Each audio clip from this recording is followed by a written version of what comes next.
We have 6 more questions left to complete Part A, and those can be found on the right side here, questions 15 through 20.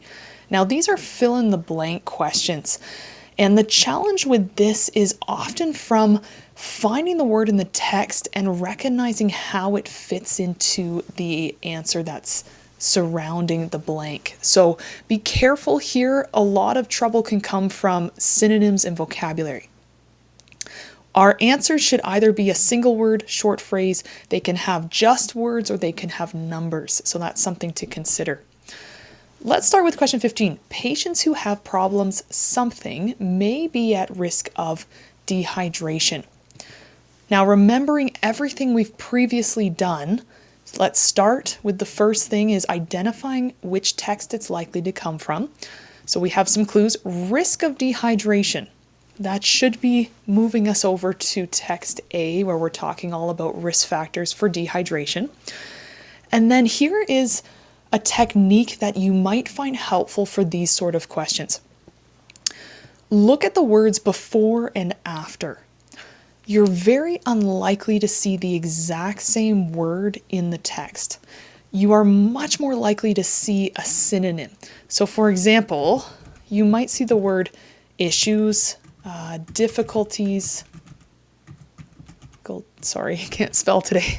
Issues, difficulties, complications here. Something similar, but not exactly the word problems. Now, if we think logically about this, this does make sense because you're being tested on your ability to skim, to locate information.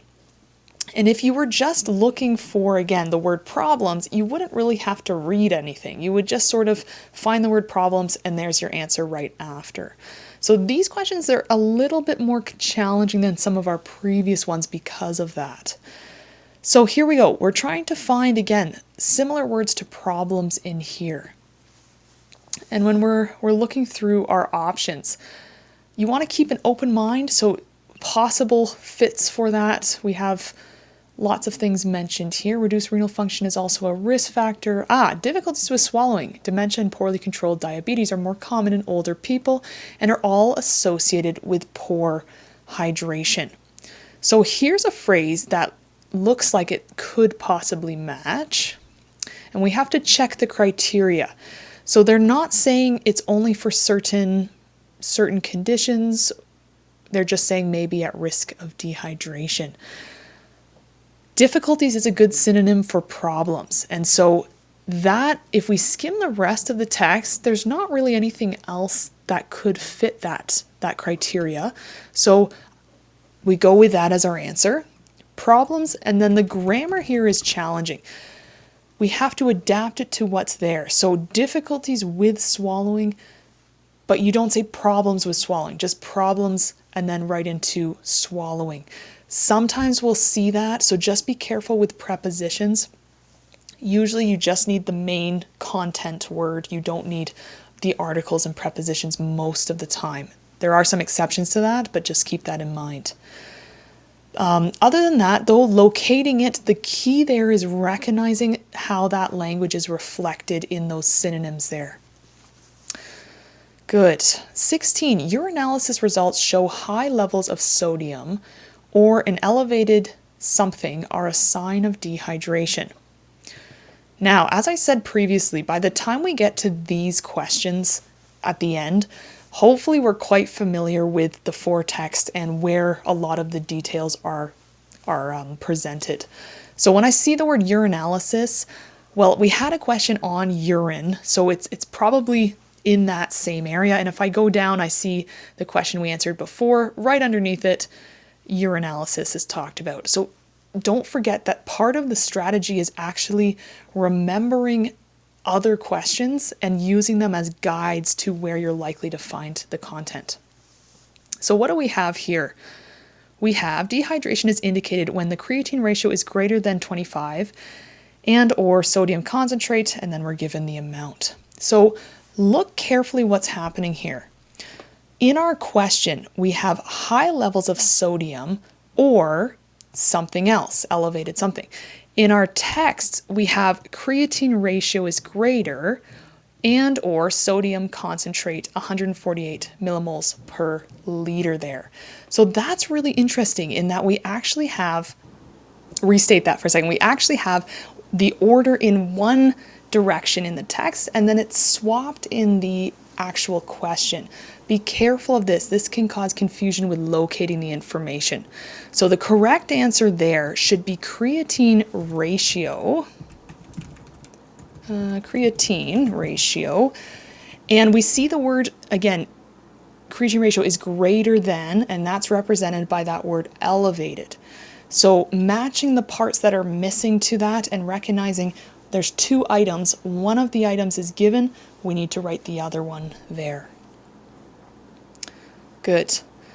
17, a patient who is overhydrated may have distended something.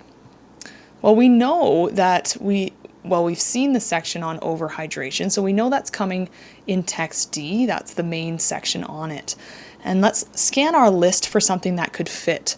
So right away we go down and look at that. We have the word distension. Now this is quite common in terms of the language swapping. So we see in the question we have distended as the adjective. In our text we have it as a noun, so distension of, and then neck veins. This is where there's a bit of the language part coming in, and that makes sense as we are doing a language test here. But instead of saying distended of neck veins, we have to recognize that we only need the noun. We don't need the preposition because the adjective is given in the question. So distended neck veins versus distension noun of neck veins. So the structure can sometimes be altered even though the actual words are given in the text there. Excellent. On to 18. If the something and mucous membrane lining of the mouth are dry, this could be an indication of dehydration. Clues here. So let's take a look first for where we could find this answer. Well, indication of dehydration. We've seen the word indication before, signs, symptoms, leading to assessment and so forth. So probably text B is a good place to look. And then specifically when we're scanning, as I said before, words that are hard to have synonyms for, those are usually the ones to choose to look for in the text here. So let's take a look back in text B. Hydration assessment, nothing in there. Conduct a physical exam that includes, again, blood pressure, BMI, urinalysis, identifying observable symptoms of dehydration. So we're on the right track with indication of dehydration. First item, dry oral mucosa and tongue. So the question is, what's missing in our question? If the something and mucous membrane lining. So just like what we saw with number 16 with the swapping of information, we have the same thing with number 18 here. So what we have is item number 1, dry oral mucosa, is represented in the question as item number 2, mucous membrane lining. So what's missing here is actually the tongue. And that swapping, when you're under time pressure and you're searching for these answers, that can really affect you in terms of taking the answer and putting it into the question. So just be careful and be aware that this is likely to happen in many questions. Okay, number 19, an increase in something is a possible sign of overhydration. So we know we're talking about overhydration, so that helps cut down on the searching time. And now we're looking for something, again, a sign of an increase in it. And of my 4 options here, the only one that's referencing the amount is unexplained weight gain. But if I go back to my question, that's not exactly how it's phrased. So we have to be careful there. Increase in something, and we don't want to repeat anything unnecessarily. So the correct answer here is increase in weight. Now, we don't need increase in weight gain because gain and increase are saying the same thing. So that's where that careful analysis of what has already been put in the text versus what do I need to add. Okay, and on to our last one, number 20, which I would say is probably the most challenging one of the entire test, but you can let me know in the comments below if you agree with me or not. We have here, staff should check whether a resident needs to use something or adapted drinking vessels. Now, when you read that, well, at least when I read that, I think, okay, I don't know which text. That's not immediately obvious to me where that's coming from. So I look for keywords. So staff should check whether a resident needs to use, okay, and then we have the word adapted drinking vessels. It could be a synonym, could be an exact word, don't really know. What we know from other examples is often there's synonymous language, so that's a clue. Now, my first intuition would actually be to look at text D, because I see the word staff and I see it's talking about that. And I skim here and look at that, we have drinking vessels listed. But if we go back to our question, we want to look carefully. Staff should check. Is there any mention of there being assessment or checking here? It's really just about staff knowledge and education. Whether a resident needs to use. Again, no indication that whether they need it or not. We do see drinking vessels, so that you might think there, oh, okay, well that matches, but then where's the other item that they need to use? Fluid volumes of drinking vessels is just describing the drinking vessels themselves. So that's really tricky, because what we call this is a distractor. And when we get to section B and C, we'll see distractors much more often. We don't often see a lot of distractors in Part A, but occasionally these can come up. So that tells me, yes, parts of it are here, but we're missing some key criteria. So I have to continue the search. Now, where else would I look? Well, if I'm going back to my question, staff should check whether a resident needs to use. I see the word check, and I think I would probably think, okay, like lists, possibly like requirements, even assessments could come under that word. I would go to text B next if I was doing this exam, because, text A is risk factors, text C, we have the chart. So then I look in text B and see if there's anything that fits. And what do we have? Well, right off the start, we have on admission at any time, if there is a change in the resident's condition or symptoms of dehydration, conduct an assessment including, we have this list. Look right here at the bottom of this paragraph. The resident's usual hydration habits and current fluid intake patterns, functional ability, and requirements for such aids such as straws or special cups. So we have some things in here that are good signs. Requirements for is nicely reflected with this needs to use. So that's a great reflection there. Also, this whole section is about assessment or checking. So that actually matches quite nicely. And then finally, if we look here, there's actually two things given. So what are they checking? Whether they need straws or special cups.